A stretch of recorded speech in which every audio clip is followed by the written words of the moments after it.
सरोज यादव को हो? सरोज यादव कहाँ जन्मिए, कहाँ पढे, कहाँ हुर्किए, उसको सोच के हो, उसको सिद्धान्त के हो, विचार के हो? मैले पार्टीको मात्र भनेको छैन, एउटा व्यक्तिको सोच र विचार सिद्धान्त पनि हुन्छ नि। म मेरो पारिवारिक पृष्ठभूमिको कुरा गर्नुहुन्छ भने म एउटा मजबुत किसानको छोरो। मेरो बुवा बिघा खेत भएका जमिनदारका छोरा हो। जमिनदार होइन, मजबुत किसान भने जमिनदारसँग त सैकौं बिघा खेत हुन्थ्यो, हजारौं बिघा खेत हुन्थ्यो। मसँग त्यति छैन। मेरो बुवासँग केही समय अगाडि त्यही 15 देखि 20 बिघा खेत थियो होला। अहिले हामीसँग 11-12 बिघा खेत छ को आसपास होला। एक्ज्याक्ट मलाई थाहा पनि छैन, तर यसो बुवाको मुखबाट कहिलेकाहीँ सुन्छु 11 देखि 12 बिघा खेत होला।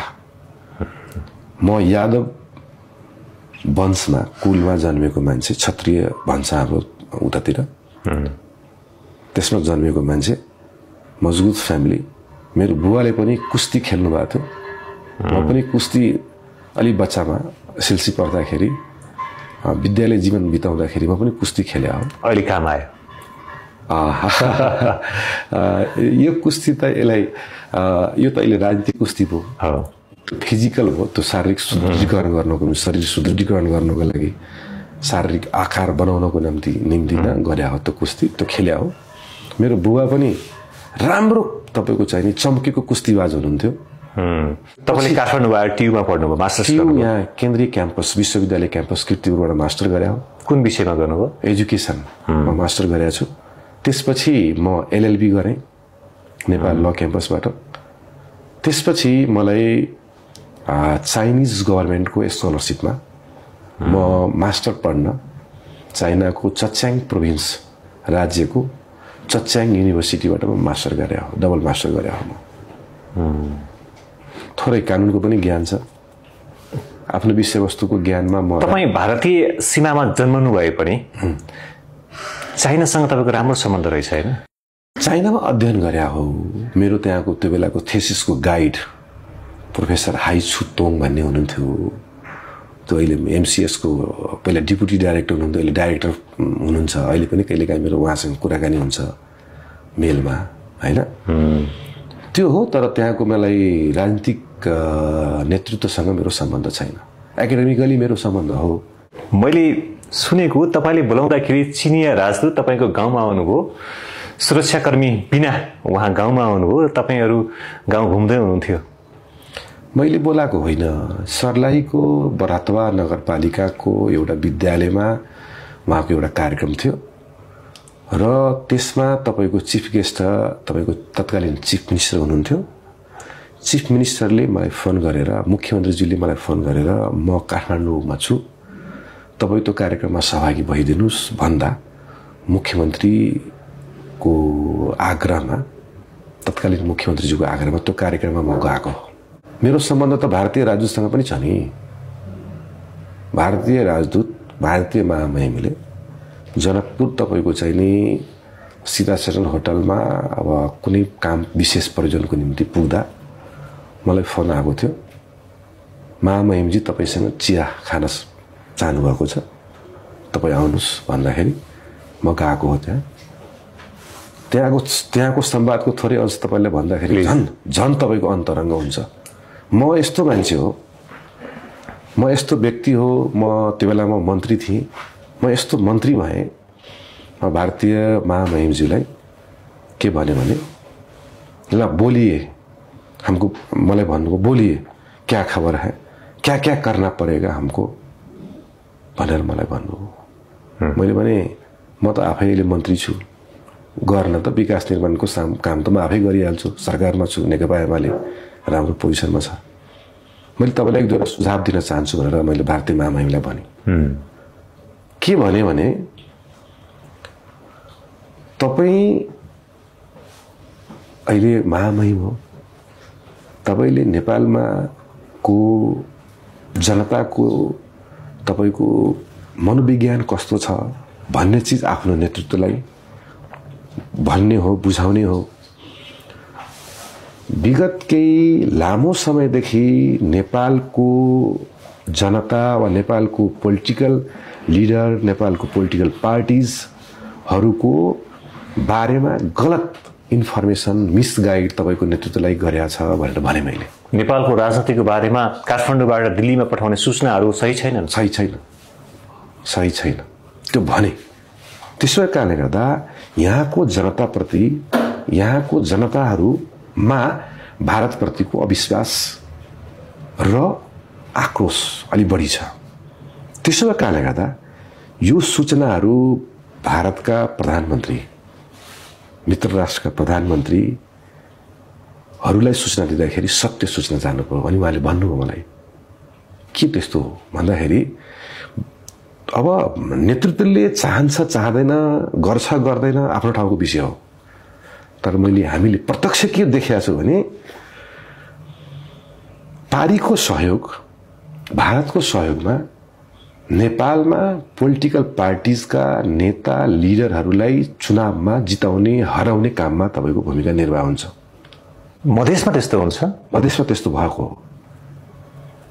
त्यो सम्बन्धित लिडरको मुखबाटै तपाईँको चाहिने बाहिर आएको हो। फर इक्जाम्पल म यही चिज उहाँलाई भने, एक त तपाईँको कस्तो छ भने एकछिनको लागि मलाई उदाहरण पनि दिएको थिएँ, मैले उहाँलाई उदाहरण पनि दिएको थिएँ कि तपाईँ भारत र पाकिस्तानको म्याच हुँदाखेरि याद गर्नु होला, हामी त मधेसवासी छौँ, पहाडवासी जनताहरू पाकिस्तानको पक्षमा जान्छ, जबकि जानुपर्ने कता हो भन्दाखेरि भारतको पक्षमा जानुपर्ने। धेरै लवाई खवाई रहन सहन वेशभूषा धेरैहरू सिमिलरिटी छ हाम्रो बिचमा, तर पनि जाँदैन। किन जाँदैन भने मनोविज्ञान भारतप्रति नेगेटिभ भएको छ। सानो सानो चिजहरूमा हस्तक्षेप गर्ने होइन, तपाईँको चाहिने मिसगाइड गर्ने, डिक्टेट गर्ने, विभिन्न खालको सम्झौताहरूमा तपाईँको चाहिने असमान सन्धिहरूको विषय तपाईँको पटक पटक चर्चामा आएकै छ। तथापि मैले के भनेको थिएँ भने यहाँको निर्वाचनमा पनि तपाईँको चाहिने माइक्रो म्यानेजमेन्ट गरेर नेतालाई जिताउने हराउने काममा तपाईँहरू लाग्नु। त्यसो भए त पहाडका नेपाली जनता मनोवैज्ञानिक ढङ्गले आक्रोश पोखेको त सबैलाई थाहै छ। मैले भारत पाकिस्तानको म्याचहरूको उदाहरण दिएँ। अब मधेससँग भारतको तपाईँको बेटी रोटीको सम्बन्ध छ। अहिले मधेस हुन त देशैसँग छ, तर मधेसको जनतासँग, किनभने यादव अधिकांश सङ्ख्यामा मधेसमा पनि छ, यादवहरू ठुलो मात्रामा तपाईँको कहाँ छ, भारतमा पनि छ, उत्तर प्रदेश बिहारमा पनि छ। त्यस्तै नेपालका जातिहरूको सिमिलरिटी भारतको तपाईँको महत्त्वपूर्ण प्रदेशहरूसँग छ। त्यसो भए कारण बेटी रोटीको सम्बन्ध भन्छ नि, बिहे बारी खानपान कर कुटुम्बको सम्बन्ध छ।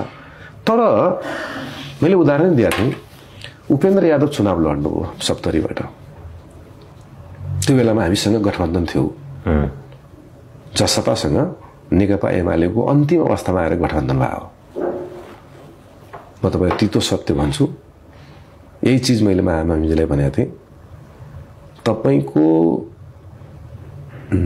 संयन्त्रले उपेन्द्र यादवलाई हराउनको निम्ति महत्त्वपूर्ण भूमिकाहरू निर्वाह गर्यो। उपेन्द्र यादवलाई पराजित गर्नको लागि भारतको हात थियो। मैले भने महत्त्वपूर्ण भूमिका निर्वाह गर्यो। त्यसपछि उहाँको बीच मनमा धन क्युरियोसिटी बढ्यो, महामहिमजीको झन् क्युरियोसिटी बढ्यो। के भन्नु खोज्नुभयो तपाईँले, अनौठो विषय भयो नि तपाईँको, हाम्रो वार्तालापको हाम्रो कुराकानीको विषय त आश्चर्यजनक भयो उहाँको लागि।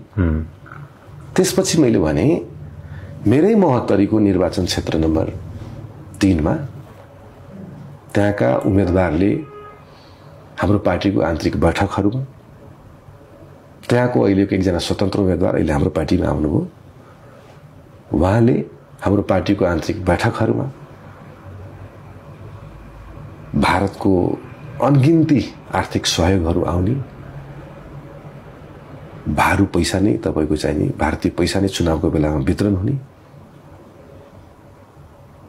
यो विषयहरूमा नियन्त्रण गर्न जरुरी छ। यसो हुँदाखेरि के हुन्छ भने अब एउटा जन्म त फेरि मधेसमा पनि भारतप्रति नेगेटिभ हुने भयो नि त। कुनै अफिसर, कुनै कर्मचारी, कुनै ओहदाका कर्मचारीको व्यवहार, अथवा मैले भने कि केन्द्रीय नेतृत्वले त्यो गरे हो कि तपाईँ यो भन्न खोज्दै हुनुहुन्छ कि मधेसका उम्मेदवारहरूले भारतबाट पैसा ल्याएर निर्वाचन लड्छन्? यसलाई बुझ्नु न भाषामा। यसलाई यस्ता विषयहरू मलाई कुन भाषामा तपाईलाई सम्झाउँदैछु यो बुझ्नुपर्ने विषय छ।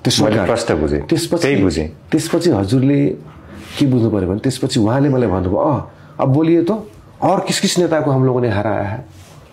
उहाँले आफैले सोध्नुभयो मलाई ईश्वर पोखरेलको बारेमा क्या कहता है। मैले त यति पनि भने मेरो जनरल सेक्रेटरी, मेरो पार्टीको जनरल सेक्रेटरी, पार्टीको महासचिव शंकर पोखरेललाई हराउन पनि पार्टीको हात छ, तपाईहरुको हात छ भनेर भने हो। त्यति भनिसकेपछि उहाँले भन्नुभयो एमालेका महासचिव शंकर पोखरेललाई हराउन पनि भारतको पैसा प्रयोग भएको छ। म तपाईलाई त्यही चीज भने मैले महामहिमजीलाई। अनि उहाँले मलाई के भन्नु भने अच्छा ईश्वर पोखरेलको बारेमा क्या बोलते हैं, आफै नै उहाँले मलाई भन्यो। त्यसपछि मैले के भने हो त्यो पनि चर्चा, त्यो पनि हल्ला छ। मतलब यो तहको संवाद मलाई महामहिमसँग मैले गरेको छु। उपेन्द्र यादवलाई हराउनको लागि, शंकर पोखरेललाई हराउनको लागि, ईश्वर पोखरेललाई हराउनको लागि भारतले पैसा बाँडेको थियो, पैसा दिएको थियो, चलखेल गरेको थियो। मैले अब यसलाई तपाईले सिधै महामहिमलाई भनिदिनु भयो। उहाँले संवाद गर्नलाई बोलाउन हो, मलाई चिया खाएर संवाद गर्नलाई बोलायो।